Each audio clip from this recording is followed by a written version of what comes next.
Hello, PyCon. Thank you very much for being here this morning. And I want to tell you that you are way more people than last year, so a round of applause to all of you. Yeah. You made it. Yes, it's early. Yes, we are tired, but are you too tired to sleep? Or you prefer to have some lighting talks? I definitely would prefer to have some lightning talks. It's still PyCon, and I'm excited to be here and to listen to all the amazing talks that's going to happen. How many hours of sleep did you get, I Christian? didn't count, but I think that is with one hand I can count them. We are safe then. Welcome, everyone, and we hope that you enjoy today's lightning talk session. Yeah, so first we will do some general lighting talks, and afterward we have conference announcements. So in case you submitted or you have your slides in this magnificent slide deck with conference announcement, please approach this side of the room, right? So if you had already a slide that you submitted, please approach this thing. Okay, so maybe what about we start with the first speaker? Yeah. Okay, cool. Cool. So the first speaker will tell us about something that I thought it was simple, but apparently it's not. So let's give a warm welcome to Illirik. Hello, my name is Illirik, and I'm going to be talking to you about phone numbers today. So suppose you have some kind of web form and you need a phone number. Like, for example, this sign up for this important shindig, you got the name, you got the digits, you got other information probably, and I am so down for this important shindig, and I sign up. I put in my name, I put in my childhood phone number, and I click submit. When I don't show up, you try to call me, you enter those digits in your phone, but you only get weird noise. You're very, very sad because I'm lost in the Serra dos Sorgos just outside of Rio. Now, this is a contrived example, to be fair, but nevertheless, phone numbers are surprisingly hard. And that's because most, if not all, phone numbers are local to some extent. You know, we see ourselves and our context and where we live as normal, and we especially autopilot when we fill out web forms. We do the same when we build software to a lesser extent. So to fix this, we use E164, which is a global standard for representing phone numbers brought to you by our friends at the International Telecommunications Union. So what is E164? In this example, my childhood phone number would be +1 919 858 5478. This plus represents the international access code, which is the number you have to enter into your phone before you can call an international number. This differs from country to country, so we represent it with a plus. Then the 1 here is the country code, and it is ignored for domestic calls, but it represents the country or group of countries that you're calling to.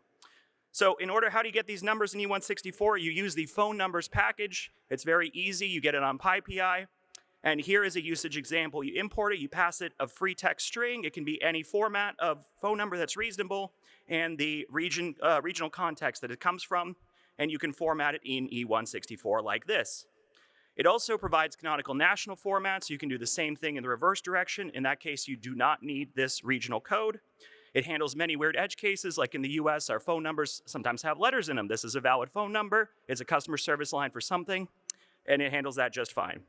It also properly parses numbers that are already in this format or include the exact digits for that international access code. It handles many other edge cases, and I trust you to read the docs on this. But, and here's the catch, you do have to provide the national context, like the country for which that, number comes from. You can't just infer this context from the number alone. Going back to my example, this is a valid landline phone number in both the United States and Brazil when dialed from those respective countries. So the solution, very simple, to fix this problem in your web form is add a country dropdown. You just add the country, and then you can have a free text field without any real validation, pass those both to this package, and you can then validate the phone number and also store it in this canonical format. You don't have to do any fancy formatting with the form. This country dropdown is enough to solve this problem in 99% of cases. So the TLDR here, use a free text field for the phone number, ask them for their country, store the number in your database in E164. Finally, because I have a few extra minutes, one trick for the USians here, not all calls in the +1 area country code are going to be domestic calls. That's because 1 is not the country code for the United States of America. It is the country code for the North American Numbering Plan, which covers all the places in red you see here. So phone numbers will let you know if a phone number with this country code will be a domestic or international call, which maybe will save you a few bucks on your phone bill. Thank you very much. All right. Thank you for the tips and tricks. So up next, we have Evan, who is going to tell us about something that Pythonistas have done. Let's give him a round of applause. Awesome. Thank you very much. Hello, everyone. I'm Evan, and as someone who's super passionate about achieving nohumanerrors.com, what they've done to re.sub from Python 3.13 really excites me. So what did they do? I won't keep you on the hook. They deprecated passing in the optional arguments as positional arguments. Can you believe it? I can. But why? Well, that's the most exciting part for me. And because I want you to be excited too, let me give you a surprise code review under pressure. Can I get a show of hands if you can spot the error in this example and you didn't know before this talk? No? Okay, great. I don't have much time. So the error is here with how the read.ignore case flag is being passed in. And if you didn't spot it, I don't blame you, because how can anyone be expected to quickly spot this error under pressure amongst so much complexity? If we bring up the definition of re.sub and we look at the parameter that the flag is passed in as, you'll see that it's count, not flags. And then the flag is read in as an int, setting the maximum number of substitutions to 2. That would explain why I spent hours trying to figure out why my expected thousands of substitutions weren't working and was instead second-guessing my complex replacement function. This is why Python introduced the deprecation warning, because it wasn't just me who experienced this problem. So what Python is now suggesting we do is pass in flags using the keyword argument. And in future, they'll change flags and count to be required by adding a star in the function definition. What this will do is throw us an error when we try to call the function without naming those arguments following the star. This is actually one of the many reasons why I love keyword arguments, which is actually what the talk is actually about. So if that didn't convince you, let me tell you more. What if for some arguments, such as replacement and string, the ordering was accidentally swapped? Well, in this case, the function would fail to run because read.sub would fail to handle the string to search being a function. But what if it was a string? Or if the other string arguments, like pattern and string, they were swapped? We'd never know there's a problem unless we knew the function definition. So by always using keyword arguments, not only does the ordering now become redundant, allowing us to order them however we want, but our usage is now self-documenting. Labels, constant arguments, and if this was a function we defined ourselves and the parameter ordering was important, then when refactoring, we only have to make the changes to the definition and not all the calls across the code base. So if you've now been convinced to use keyword arguments, you could require that in all of your functions, putting star as the first parameter to make this the case, but that can be tedious as it can be forgotten, can make the code noisy, can also require updating all previously made functions. Not to mention the redundant cases where the names of the variables passed in are the same as the parameters. And while it might look fine in this case, it can get pretty unreadable or error prone when the number of parameters and the names are much longer. Did you notice a typo on list line where the parameter and argument should both be y? This is where linters come in. I love linters as they're a cleaner, more pragmatic way to not only check, but also automatically fix this for us. For example, a rule that auto-fixes all our function calls to use keyword arguments wherever possible. Or if you want the safety without the redundancy, a rule that checks that for every given positional argument, its name is the same as the corresponding parameter, which would pass in this case, and in this case give a warning, or bring clarity by auto-fixing with a keyword argument. So if mitigating human errors excites you, I'd love to collaborate with you, such as at the sprints, in working on these kind of tools. Or if at the least I've inspired you enough to use this paradigm in your code day to day, there's one more thing worth noting.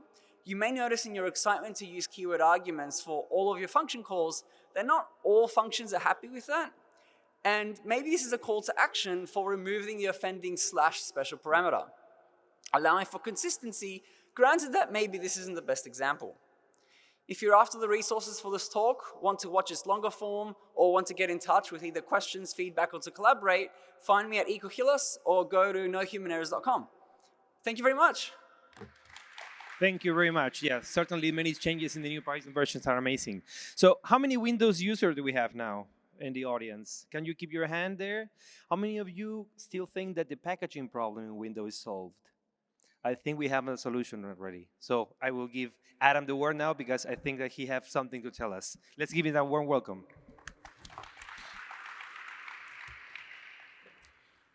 What you are about to see is real. There are no tricks. This is a clean install of Microsoft Windows.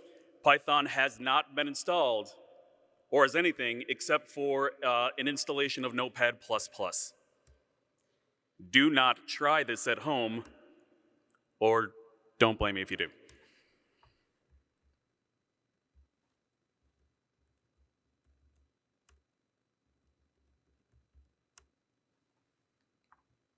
Okay, that's not that impressive. Okay, hold on. All right, let's say hello.py.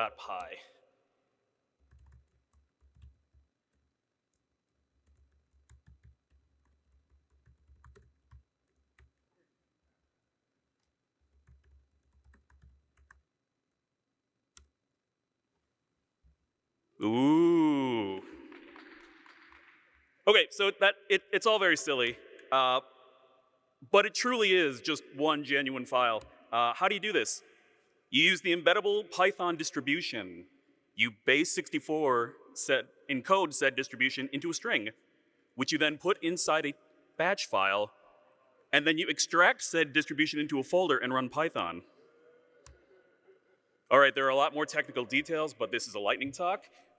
If you want to learn more about this very important work that we are doing, please join me in room 315, and I will show you everything I've done. Thank you. There you have it. Python packaging on Windows demystified. Thank you for your talk. So up next, and with a round of applause, let's welcome Jonathan. He will be sharing something on how we can accelerate Docker.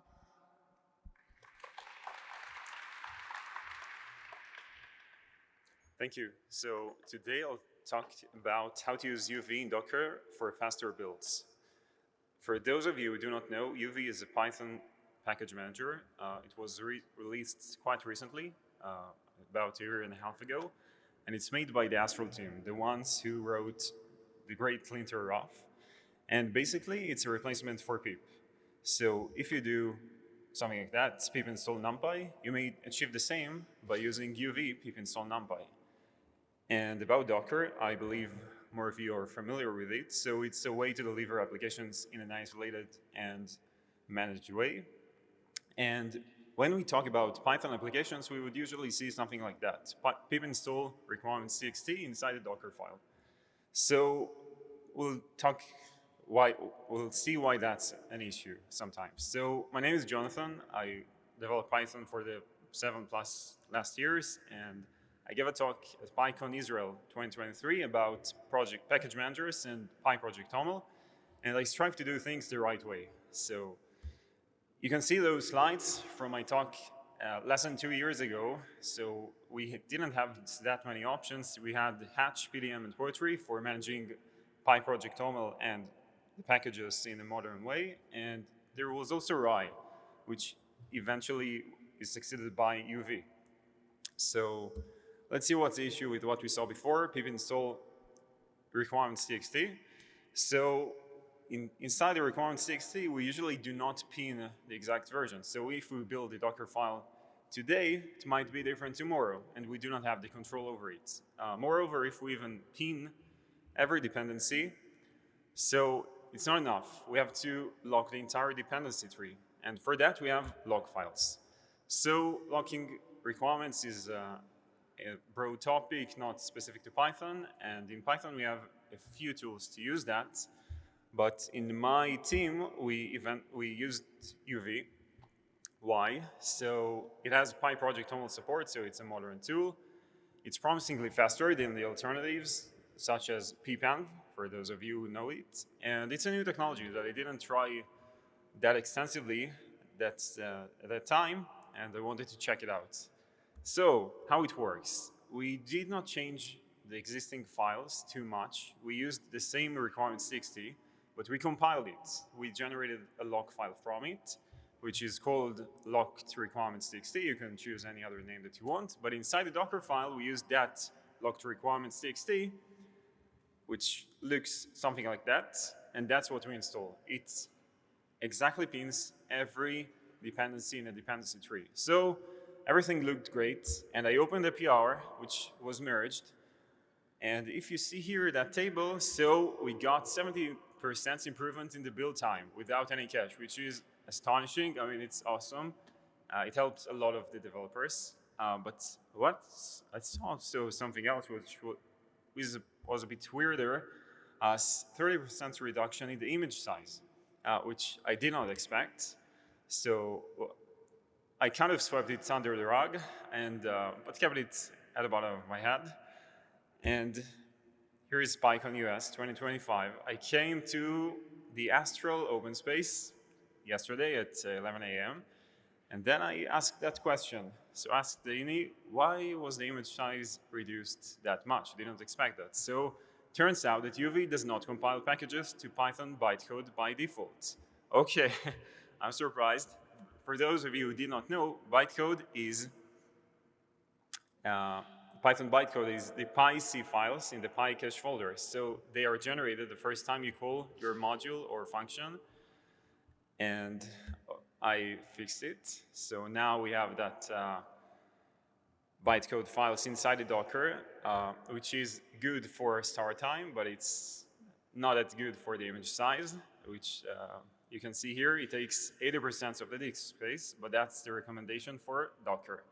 Okay, so my takeaways from that, check out UV if you use PEEP. It's much faster and can deliver business impact and developer happiness. Don't overlook unexplained behavior, and PyCon US is great. Thank you. Thank you very much. Yeah, hopefully we see more nice tools in the future as well. So the next talk is about two very important topics for the Python communities, cats and emoji. So please welcome Takanori to the stage.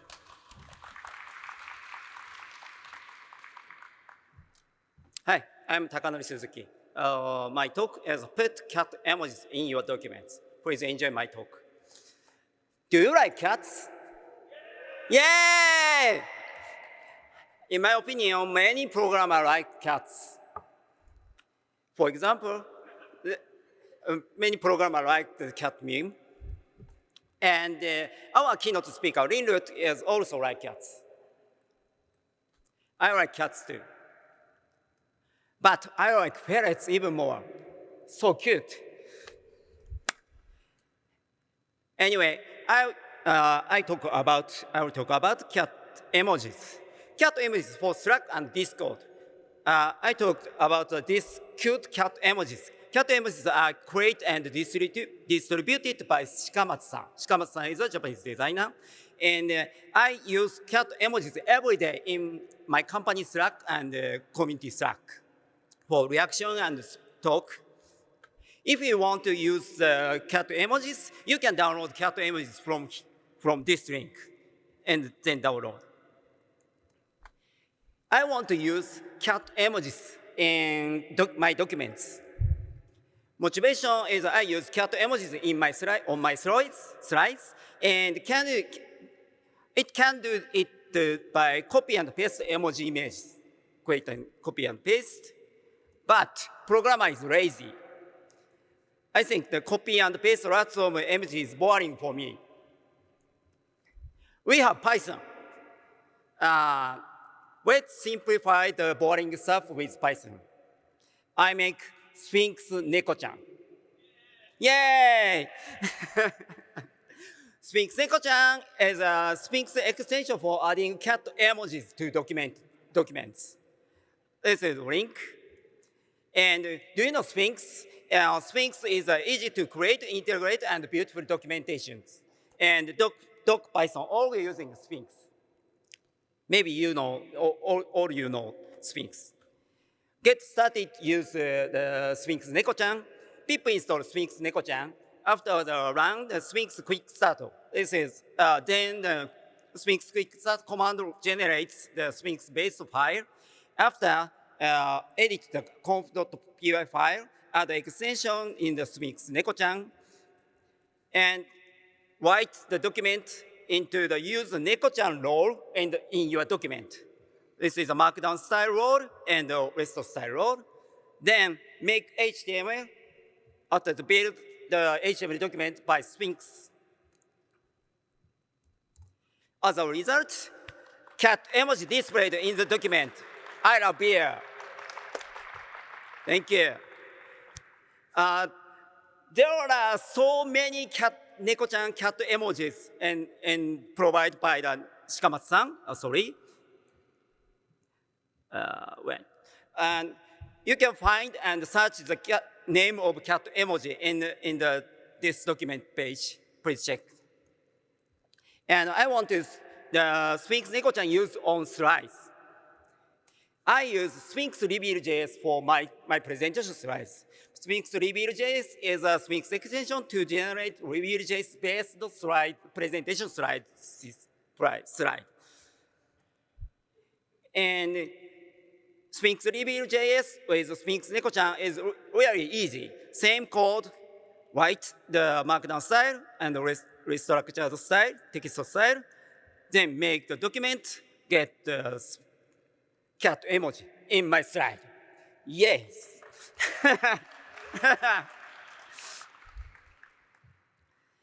And you can customize emojis. Customize emoji height. And after the semicolon name, after the semicolon, after the height information, change the customize your emoji size. Big bear and so huge hot spring Neko-chan. And you can transform emoji style, and you can set the rotate information or flip information after the Neko-chan name. And as a result, rotate Neko-chan and flip Neko-chan, flip horizontal Neko-chan. Enjoy Sphinx Neko-chan. If you like it, please GitHub star and please give a GitHub star in my GitHub link. Enjoy Sphinx Neko-chan. Thank you. Great. Thank you. Who knew that cat emojis could bring so much joy to documentation? Thanks for sharing. So up next, we have Jing with a round of applause. Let's welcome her to share her learnings on going on strike with the NYTimes Tech Guild. Let's welcome her. Okay. Hello, everyone. My name is Jing. Okay, so last October, I started an engineering job at the New York Times, and approximately 20 business days later, we went on strike. So here's what I learned. Number one, unionizing is hard. When I had joined, the union had been negotiating for a contract for nearly 3 years. And I use scare quotes because for most of that time, management would not even agree to come to the table to try and negotiate with the union.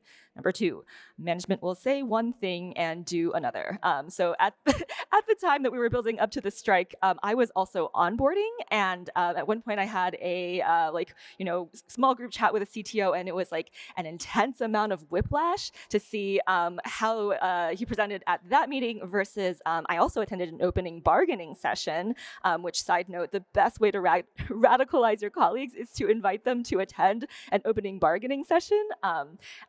One of the common things that was happening at the opening bargaining session was management would say, for worker protection, after worker protection, well, we already committed to doing that, so why would we need to put that in writing? To which I was left wondering, if you're already doing that, why not put it in writing? Okay, number three, most tech workers have no idea what going on strike means, and I would include myself in that group.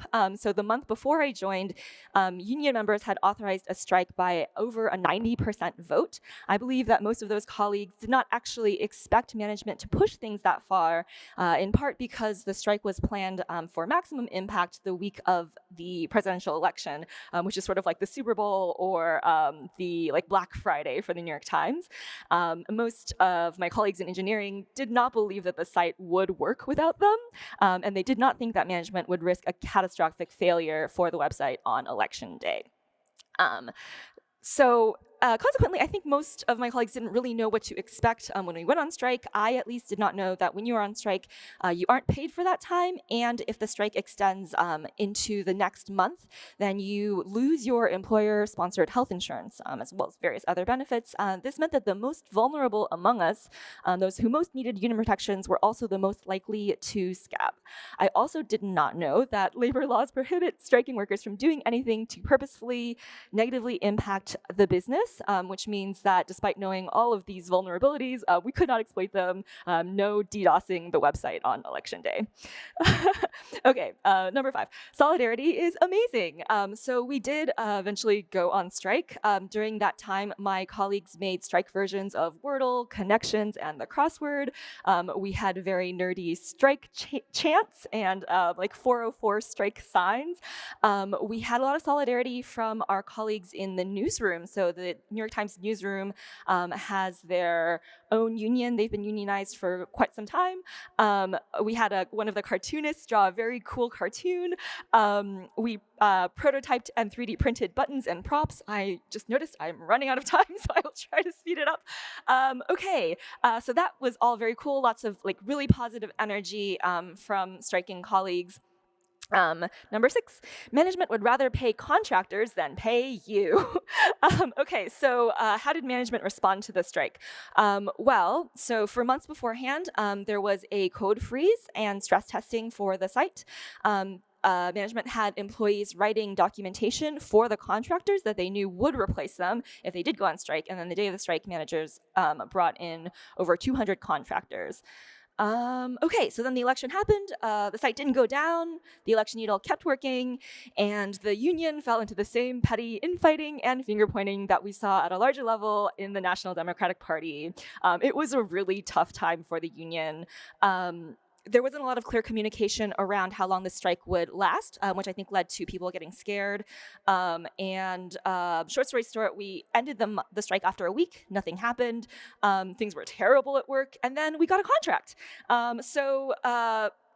Unionizing is hard, but it's worth it. Some of the things that we got out of the contract, most tech workers in the United States are at-will employees. At the New York Times, we are just cause employees, which means that in order to fire you, the employer has the legal burden of proof that you did something wrong. We got guarantees for remote workers. We got overtime pay for on-call work. We got protections for visa employees. I got to come here because of the conference stipend. So if you want to talk about the union more, come find me. My name is Jing. Thank you. Thank you very much. Thank you very much. A friendly reminder, we are doing conference announcement in a couple of minutes, so please, if you already submitted your slides, sit here. We need you here. You cannot run from the end of the room there. Thank you. So the next talk, I think it is very important. Mike will tell us how to overcome ADHD and anxiety to achieve long terms. Please, Mark, go ahead. Thank you very much. First, a confession, my title probably is not the best. Honestly, I don't have too much advice for actually overcoming ADHD or anxiety, other than I have found that meditation can be really helpful for anxiety. And exercise is also good for ADHD. So this is more about my recent experience with this subject. I struggled in school. I was always told I was underperforming. I did manage to get a degree in computer science, required a minor in math. I had to take every math class twice because I'm shit with holding numbers in my head. And at the middle of every semester, I'd get overwhelmed by the amount of work I had to do, so I'd always drop the math class. My career has not been terribly focused. Been about 25% programming, about 75% IT. My focus going forward will be strictly in the software development. This is my 8th Python conference. My first one was PyCon 2014 in Montreal, and it was great. It was a blast. I wanted to give a lightning talk like this for a long time, and this is my first, so this is a major accomplishment for me. About a year ago, I had some time on my hands. I wanted to do this project with hardware for a long time. I had these lamp holders left over from basement renovation. My son was graduating from college, so that was as good an excuse as any to take a Raspberry Pi Zero and build a marquee type sign with incandescent light bulbs, old school, that blinked different patterns and showed off the fact that our son was a Bama grad. And in fact, there's our son and his favorite aunt at his graduation party. Reused the sign just a few days later for my wife's and my 27th anniversary. And in fact, our 28th anniversary was yesterday. So thank you very much. Not sure how she puts up with me, but she does. We then used it again for my son's 22nd birthday.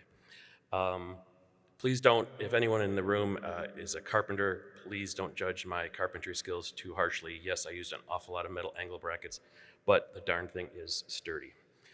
So after that, I wanted to continue to innovate and use this as my platform for learning new skills. One of the first things I did, since I'm old and old school, is I put an RS-232 port on it. Raise your hand if you dig RS-232 ports. Excellent. Oh, more people than I would have thought. So even after my project got Ethernet, I still just plug in and terminal into the Raspberry Pi. I have added dimmers to the lights, so then rather than just using relays to turn the lights on and off, I can now dim each light independently. Just a note, this Shelly company has some great products it's great products for home automation, and I was not paid to say that. But I decided to up my skills. I got some real wire rather than lamp cord. I got this great Knipex automatic wire stripper. It's fantastic. Learned how to put ferrules on the end of stranded wires.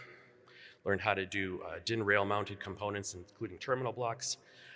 This is version 3 internals of the project. You see I've got networking and the dimmers and the relay board, and I even got a GFCI circuit breaker, and I thought it was pretty cool when I got that going. Finally, this is a version that, I got the logo on there. I used this demo to submit a presentation proposal for my first ever presentation, and I am extremely happy I was accepted, and I will be giving my first presentation at Pi Ohio in 2025. That's it. Thank you very much.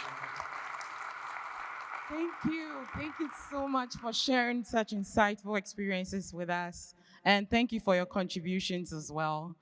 So our next speaker has a decade of experience contributing to our community. And before he speaks, I would like for us to appreciate him with a huge round of applause, to thank him for all his work to our community. Yeah. So this morning he's here to share his experiences. Take it away. Thank you. So good morning. I'm Joongi from Korea and going to recount my 10 years of experience with the PyCon Korea. So this is actually a literally 5-minute compressed version of the last year's PyCon KR keynote because I didn't have enough time to submit a proposal this year. So I started using Python 20 years ago with Django, but at the time there was no PyCon in Korea. PyCon Korea began its journey in 2014, and I started giving talks in 2015. Throughout the last 10 years of the serial talks, I could categorize the topics into 4 themes as listed. So let's go back to 2015. So my first ever PyCon talk was about the motivation behind the Level Up, my company, and backend.ai, making a reproducible computing platform based on containers, HPC optimized, and multi-tenancy aware. This is the scene when I gave the first PyCon talk then. And you may notice that I and our CEO, Joongi, was so young at the time. And this is the very, very early tech stack of backend.ai in 2015. Even before the async await syntax were introduced in Python 3.5, we started using it. And after 10 years, it has evolved into something very big and complicated. And actually, we literally implemented our own accelerated Kubernetes in Python async.io. So this is a chaotic tech stack nowadays, and I had to fill many missing pieces in async.io by writing AIO tools, Calosum, and becoming maintainer of AIO Docker and AIO Monitor. So this was like a kind of first in my PyCon experience. And from 2016 to 19, I have focused on resolving various technical problems when using async IO. So in 2016, South Korea hosted PyCon APEC, and I presented a talk about performance optimization cases with async IO on PyZeroMQ. This was where I met Andrew Svetlov in the sprint and became an AIO HTTP contributor.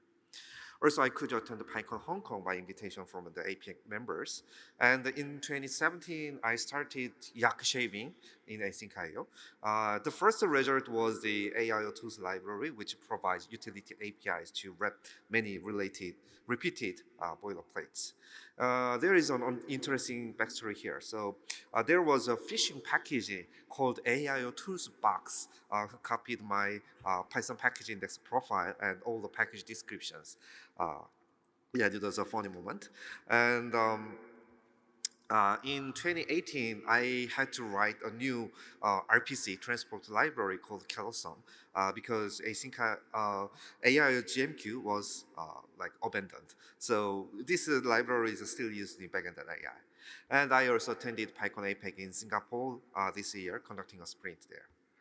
In 2019, I presented a collection of async IO issues I had faced so far, like silently swallowed cancellations. In Python 3.8, this situation has been improved a lot after canceled error is redesigned to become a base exception. From 16 to 19, it was a period of dating with async IO while growing my Python engineering skills with PyCon. Since 2020, my company, Level Up, began to have many more enterprise customers and the complexity and scale of engineering began to rise up. So as the code base size exceeds 30,000 of lines, it became no longer feasible to write code without any type annotations. So 2020 talk was about my experience for gradually applying type annotations. And next year, I presented about SQL Alchemy's async IO support. And 2022, I presented my experience on migrating multiple backend.ai repositories to a single mono repository using Pants build.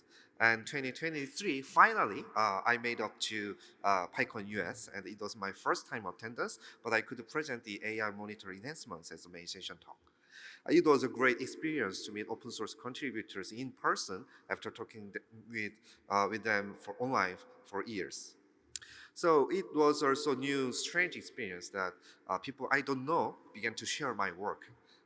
And this period was about dealing the increasing size, complexity, and as I shared in the on-premises Python open space, I'm struck by many difficulties on air-gapped deployments too. So next is about the scaling out, and last year I showed how we solve the packaging issues. And this year's talk is yet to come, but I'm going to share real extend packaging summit to Korean community. So please consider come to PyCon Korea and enjoy and participate your PyCon. Thank you. Thank you very much. It's very difficult to summarize all the work you have done in 5 minutes, but you did it. Thank you very much. We got a lot of submissions about T-strings for Lightning Talks. And after people trying, we thought, okay, Dave, show us why it's so important. So please welcome Dave on stage. So hi, let's go on the whirlwind tour of template strings. I'm Dave. I'm an independent software developer in never rainy Seattle. And let's talk about PEP 750. I'm lucky to have been one of the very many members of the Python community who got to write this thing, better known as template strings, maybe best known as T-strings. So in this whirlwind tour, we're going to talk about what they are, why they are, how we might use them, and maybe a few encouraging words about the future. So what are T-strings? Well, they're a new feature shipping in Python 3.14 later this year. If you're using the beta, you have it today. They're like f-strings with superpowers. They can help make f-strings safer, and they can help make f-strings more flexible. So let's talk about the way that they're like f-strings.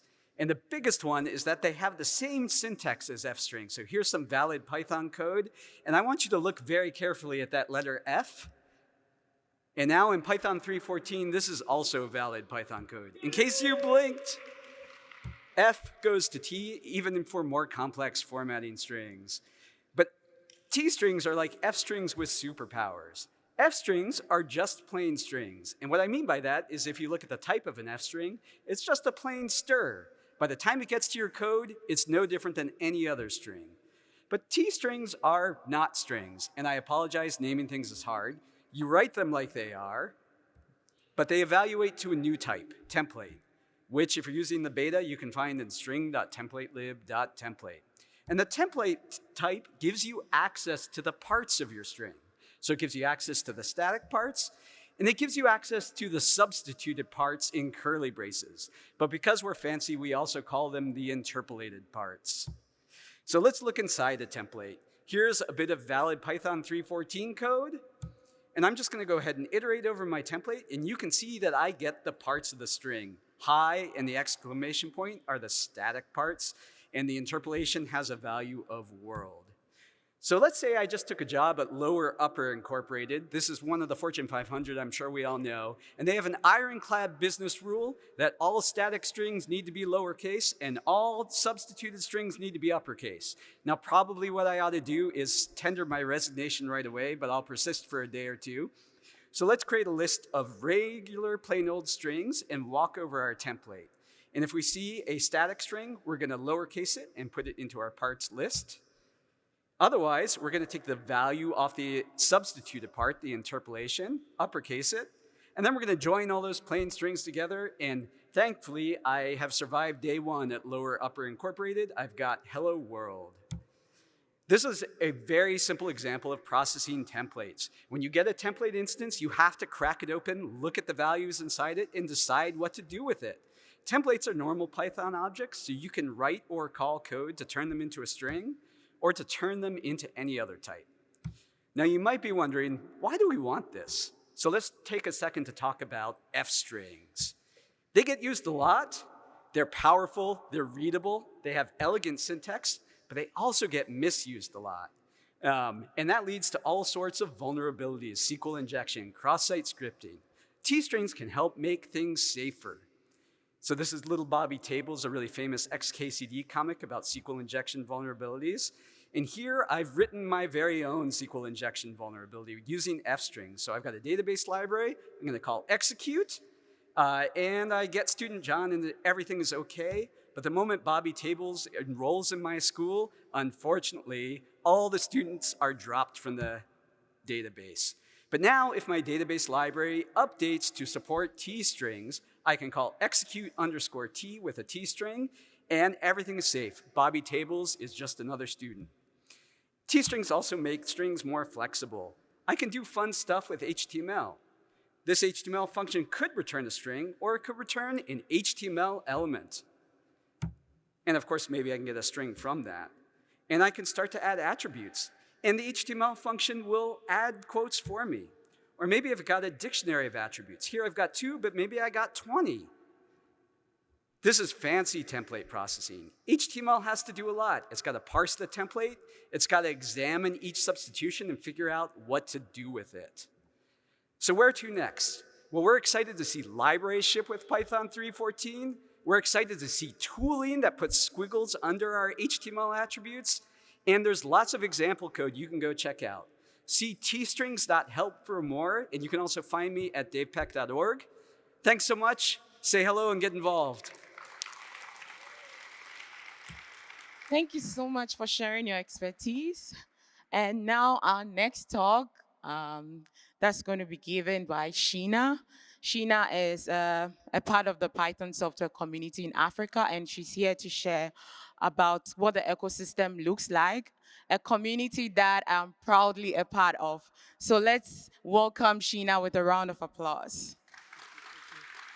All right. Hello, everybody. So I'm going to talk to you about Python in Africa. But first, I want to know who you are. Who's been to Africa? Show of hands. All right. Who would like to go to Africa? All right, so there's a lot of you there. Why would you like to go to Africa? Is it because of the wildlife? Is it because of the landscapes? It's beautiful. I have another reason why you can go to Africa, and that's for the Python.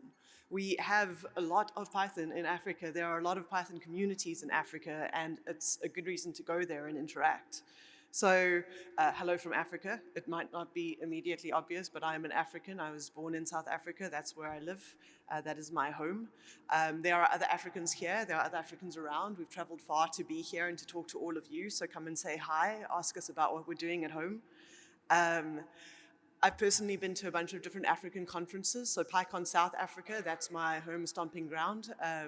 There's another PyCon Africa conference organizer sitting right there in the front. It's where I've been the most. PyCon Namibia is very, very close to my heart because it's got a very big educational focus. We spend time with local schools and universities there, planting a lot of seeds. And it's cool to go back there year over year and see how those seeds have been growing. It's heartwarming, it's fantastic. DjangoCon Africa as well. So in 2013, the first one ever happened in Tanzania, was in Zanzibar. That was so cool. And PyCon Africa is coming up as well, and I'll tell you a little bit about it later, but that's happening in South Africa. And there's a lot more. So again, like if you see an African, ask them what they're doing at home. It's like we came like quite far, so we can talk to all of you. I can talk about my experiences. In my experiences, African communities are very, very passionate and solid and skilled. There are a lot of like real skills. There's a lot of real problems to solve. So there's good stuff to learn. There's a lot of people who are growing. There are a lot of young communities. There are a lot of young people who would benefit a lot from interacting with people like yourselves. And it's very resource constrained in many different ways. But this isn't always a weakness. Sometimes it's a strength, because if you can't pay money to make your problems go away, you have to rely on the people around you and you have to rely on yourself.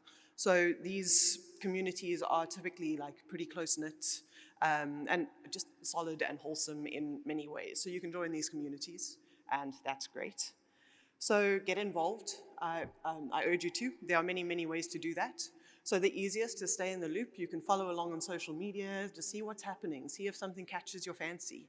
And there's lots of ways to do that. So I've got some links here at the bottom. I repost a bunch of stuff. There's the PyCon Africa Mastodon profile as well, so you can follow there and you'll hear about a lot of things. You can go to a local African conference. It's a great way to make friends. Like if you go somewhere as a pure tourist, then you'll get one experience. But if you go there as a part of a conference and meet a community of people and then have your fun, then it's a much richer experience. The other thing you can do is watch talks online. So like if there is a Python conference in Africa that's streaming, get your friends together and organize a watch party. Get like some African themed snacks. It'll be a jam, I swear. And the last thing is offer support. So there are a lot of people here. There's a lot of companies here. It's tricky to get funding for African conferences. If you're in a position where you think that this could be a useful thing for your company or you want to contribute in some way, please get in touch. You can talk to me or just like any party here who's from an African community. Like we're all connected to the people back home. And that is all from me. So yeah, thank you very much. Thank you very much, Sheena. And I think we need you in this eye of the room as well. Cool. Conference organized announcements now. We have a lot of conference happening in the world, so hopefully you can enjoy. Am I last out there? Yeah, sorry, I didn't have time for a slide. The first one, the organizers couldn't be here, but I just want to invite you all. For the first time, PyCon Latam will happen in Costa Rica. Different country, the same vibes. So please, if you are around and you have the option to go there, please visit. It's an amazing conference, so you will not regret it. Hello, PyCon US. So EuroPython 2025 is returning to Prague this year. We'll have tutorials, 3 days of talks, 2 days of sprints, and a social event on a private island with a nice cocktail bar, amazing snacks, and some awesome Czech beer. Scan the QR code to visit our website to see our schedule. And if you have any questions, pay us a visit at the EuroPython Society booth at the job fair area. And yep, see you all in Prague.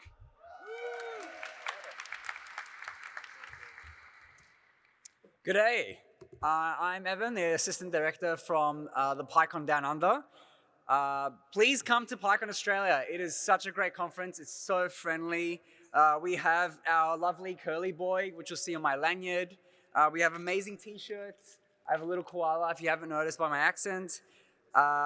It's on the 12th of September, and the CFP opens and closes soon, so please join on the website and subscribe so you don't miss it.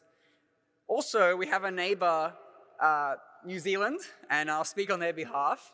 It will be in Wellington on the 21st of November. Quite close, so maybe you could do both. Sponsorship is also open, and the tickets and the CFP will be announced soon. New Zealand is an amazing place. I've been. It's beautiful. Please come visit. It's not too far away. Thank you very much.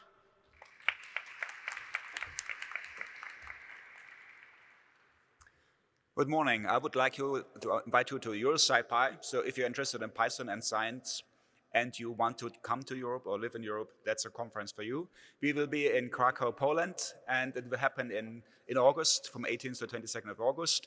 And we have a very great program. We have very good tutorials and talks and 1 day of sprints. You can buy tickets now. And the main thing, we have a lot of maintainers of scientific packages. So if you want to see the maintainers of NumPy and Pandas and other packages in live, that's your place to come. And if you're interested in this topic and want to become a sponsor, talk to me. Thanks.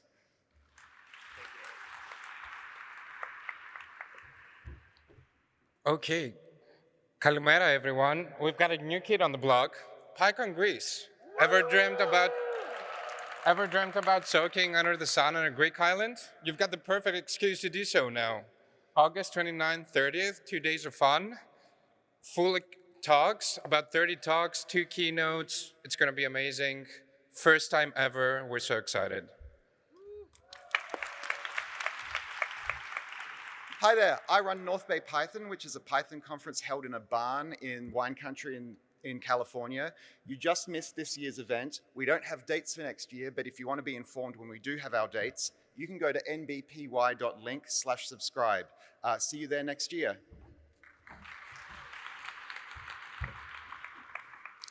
Hi, I'm talking about the PyCon Korea. This will happen August 15th to 17th, and it will happen at Dong University in Seoul. Yeah, no more Gangnam Style. We're looking for sponsors. Also our corporate project will close next weekend. The venue is former royal hall turned into Buddhist temple, surrounded by several royal places within walking distance. You can enjoy that. Hi, this is from PyCon Malaysia. Yeah, this is happen on November 1st and 2nd, and this will happen at the Sunway University and Kuala Lumpur, Malaysia. So please join us. Yeah, I don't know three voice. Yeah, this is from PyCon Indonesia. It's not yet fixed yet, but it'll happen around November. Also, it will happen on the Indonesia, Jakarta. But the website is still in progress, so please contact by the email. Thank you.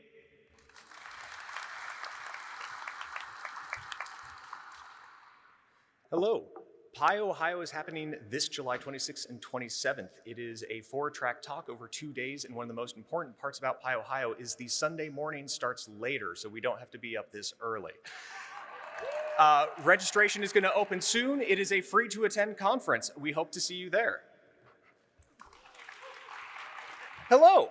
PyCon UK is happening this year. It will be at Contact in Manchester on the 19th of September through Monday, 22nd of September this year. It'll be at a new location. It's going to be great to see everyone and have a whole lot of fun getting back together with PyCon UK. Hi. DjangoCon US is happening this September 8th through 12th in Chicago. It'll be the first year that it's in Chicago. Go to DjangoCon, enjoy some of the wonderful Django community, and enjoy downtown Chicago while getting to connect with the Python community that we know and love and having a lot of fun in this space. We hope to see you there. Thank you.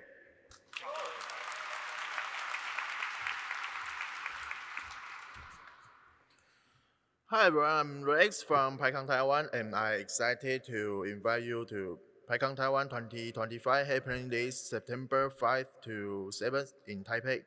Although our call for proposal has already closed, but we still hope you will join us as attended.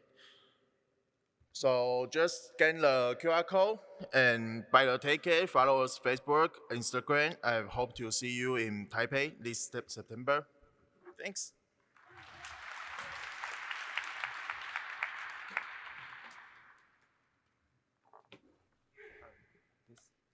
Hi, I'm from Hiroshima, and PyCon JP 2025 will be Hiroshima this year. It's my first time at PyCon US, and it's been a wonderful experience. Why not make Hiroshima your first time experience this year? Sponsorship applications are now open, and call for proposal will be open later this month. Thank you.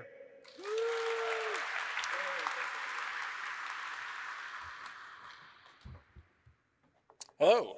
PyCascades is a single-track two-day conference. We're going to be in March 2026, back in beautiful Vancouver, BC. If you've never been to Vancouver, BC, I want to tell you, you do need to go at some point. Now is a great time. If you have been, you know that you need to go back. We are also a hybrid event, so if going to Vancouver is not an option for you, you can attend online. We try to make that as interactive as possible, so it is a truly hybrid event. You can keep an eye on our website for the exact dates. Like I said, March 2026, we don't know which weekend, but it will be a weekend. You can also keep an eye out for our CFP and information about our speaker mentorship program. The CFP should open sometime in September and ticket sales sometime in October. Thank you.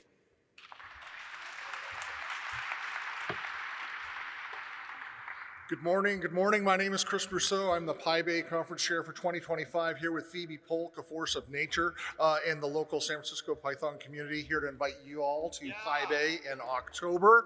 What we're missing is you. Call for proposals is open right now. We have some great sponsors on the books, and you want to come to this one-day, two-track conference in beautiful San Francisco. Hope to see you all there. Thank you very much. Also, the organizers of PyCon Finland, that will happen in just again for the first time after some while during the FlashCon. So they kindly prepared this slide. They told me, do not say the name of the city, but I will try it.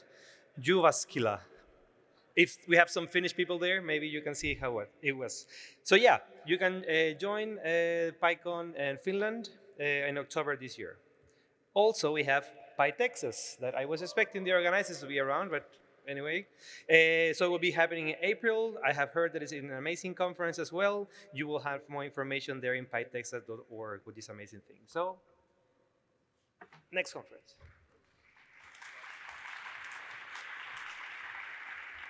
Hi, good morning. PyCon Singapore will be happening next month on June 18 to 20. And also, we have the PyLady Singapore as well on the day 2. We will be having a half-day track as well. And then we're still open for the workshops, registrations. It's until June 12. So if you're interested to go to Singapore and have like the bakote, so feel free to visit us, PyCon Singapore.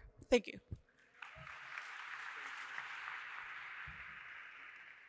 Hello, PyCon US. I'm here on behalf of the SciPy Organizing Committee. SciPy 2025 is going to happen this year again in Tacoma, Washington, July 7th through 13th. If you're interested in Python and its application in science, or want to hear lots of amazing talks along those lines, we also have Birds of a Feather session, tutorials, and sprints. I got into open source at the SciPy sprints. They're really great. So hope to see you there.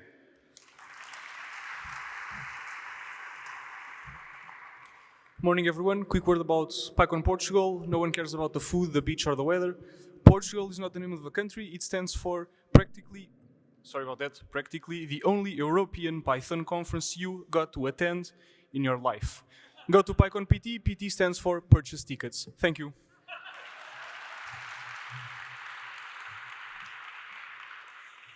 Hi everyone, I'm Ana Cecilia Vieira, the Financial Director of Python Brazil Association, the organization that supports the Brazilian community, and I wanted to invite you all to some awesome events our community put together this year. First of all, it's Python Brazil. This year we celebrated our 21st edition, happening in São Paulo in October. By the way, our call for paper is still open if you are interested in speaking. We've also got the 30 PyLadies Brazil conference come up on June 19 in Teresina. Since Brazil is pretty huge country. We've also got regional conference. This year's schedule includes Python Sudeste in the end of this month, Python Nordeste in June, Python North in July, and Python Centro-Oeste in the end of July. All these conferences, especially Python Brazil, are looking for a sponsor right now. If your company wants to support the Python community events in Brazil, please contact us by contato@python.org.br. We would love to see you at our conference. Thank you. So I know we'll be coming to Los Angeles next year for PyCon, but if you want to get to Los Angeles before then, PyBeach is happening at the end of September this year in Santa Monica.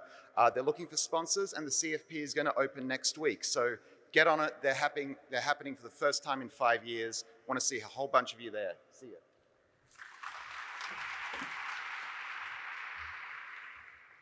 Hello, everybody. So PyCon Africa is a conference that travels around Africa and visits different African countries. This year it's happening in South Africa, which is my home.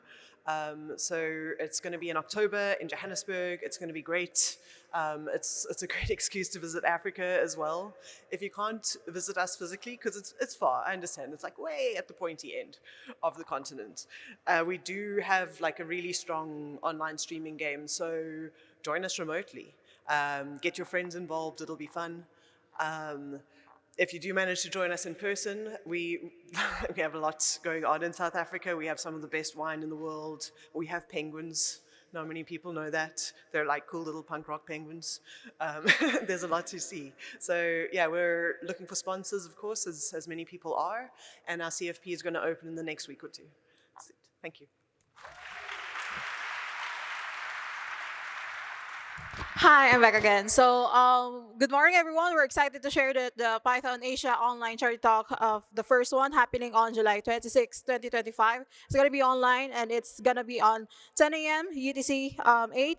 This is a community-driven event designed to raise funds in support of Python education and open source contribution through East and Southeast Asia.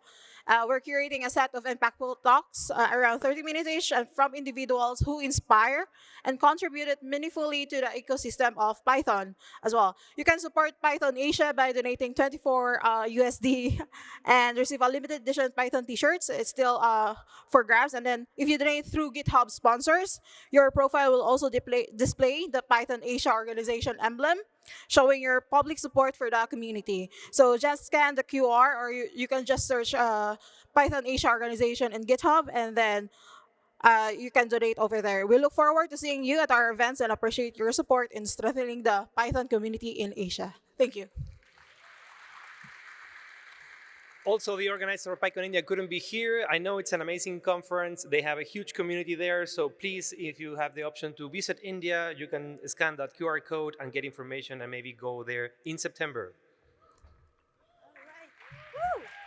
All right, I am here to offer you something completely different. PyLadies Con, I would like to welcome you all to PyLadies Con, which is a very unique experience. It's fully online, 24 hours of programming. We really want to break the barriers of space, time, even languages. We are allowing people to speak, to present talks in any language they want. In our conference, you don't need to apologize for not speaking English fluently. We are sorry that we do not know your language, so please join us.